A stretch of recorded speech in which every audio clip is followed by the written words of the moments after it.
അപ്പോഴേ ഇവിടെ രണ്ടെണ്ണം ഇടയ്ക്കിടയ്ക്ക് പറയും കൊറിയൻ നൂഡിൽസ് വാങ്ങിച്ചൊന്ന് ടേസ്റ്റ് ചെയ്യണമെന്ന്. ഞാനിതൊന്നും കേൾക്കുമ്പോൾ വലിയ പ്രോത്സാഹനം കൊടുക്കാറില്ല കേട്ടോ. കാരണം ഇതിൻ്റെ കറുത്ത കളറൊക്കെ കാണുമ്പോഴേ നമുക്കറിയാം ഇവരൊന്നും കഴിക്കാനല്ല, ചുമ്മാ എൻ്റെ പൈസ കൊണ്ട് കളയാനാണ്. എന്തായാലും വൈകുന്നേരം സ്കൂൾ വിട്ട് വന്ന വഴിക്ക് എനിക്ക് കടയിലൊന്ന് കയറേണ്ടി വന്നു കേട്ടോ. അപ്പം എന്താ അവിടെ ഇരിക്കുന്ന കൊറിയൻ നൂഡിൽസ് ഉടനെ പൊക്കിയെടുത്ത് കയ്യിലങ്ങ് വെച്ച്. എന്ത് ചെയ്യാനെ, പ്രോത്സാഹിപ്പിക്കാതെ വേറെ വഴിയില്ലല്ലോ, കടയായി പോയില്ലേ, വേറെ ആൾക്കാരുണ്ടല്ലോ. കൂട്ടത്തിൽ കണ്ട 50 രൂപയുടെ ഒരു പാക്കറ്റ് മെലഡിയും കൂടെ ഞാൻ എടുത്തു കേട്ടോ. എനിക്ക് ഈ മെലഡി മുട്ട ഇങ്ങനെ ഇരുന്ന് തിന്നുന്ന ഇഷ്ടം കേട്ടോ. ഇതൊരു ശീലമാക്കേണ്ടത് എന്നെനിക്കുണ്ട്. കാരണം വർഷത്തിൽ 1-2 വട്ടം ഞാൻ എടുക്കും കേട്ടോ. ഇടയ്ക്കിടയ്ക്ക് മേടിക്കുവാനും നേരത്തേക്ക്, ഇപ്പം അങ്ങനെ മേടിക്കാറില്ല. ഞാനത് അങ്ങോട്ട് പൊട്ടിച്ചിട്ട് മാത്രമേ ഓർമ്മയുള്ളൂ കേട്ടോ. ഇവിടെ നിന്നൊക്കെയോ കൈകൾ വന്ന് മൊത്തവും മാറിക്കൊണ്ടേ. കൂട്ടത്തിൽ പിങ്കും ഉണ്ടായിരുന്നു വരാനായിട്ട്. അത് പിന്നെ ചോക്ലേറ്റൊക്കെ കണ്ടു കഴിഞ്ഞാൽ പിന്നെ അടുത്തൊന്നും മാറത്തില്ല. അവസാനം എനിക്ക് 5-6 കിട്ടി. അത് ഞാൻ പാട്ടിലിട്ട് അടച്ചുകൊണ്ട് നമ്മുടെ മേലെ കാണാതെ മാറ്റി വെക്കണം. എനിക്കത് നാളെ സ്കൂളിൽ പോകുമ്പോൾ കഴിക്കാനത്. എന്തായാലും കൊറിയൻ നൂഡിൽസ് കഴിക്കാനുള്ള ആഗ്രഹം കൊണ്ട് വന്നപ്പോഴേ ഡ്രസ്സ് പോലും ഊരിയിടാതെ അതങ്ങ് ഉണ്ടാക്കി കേട്ടോ.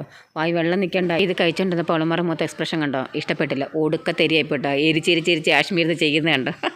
അശ്മിക്ക് പ്രാന്തായിപ്പോയി എരിച്ചിരിച്ച്. അങ്ങനെ എൻ്റെ കയ്യിൽ നിന്ന് ചോക്ലേറ്റൊക്കെ മേടിച്ച് ഇതുണ്ടെങ്കിൽ ഒരു സ്പൂൺ കഴിക്കും, എൻ്റെ കയ്യിൽ നിന്ന് ചോക്ലേറ്റ് മേടിക്കും.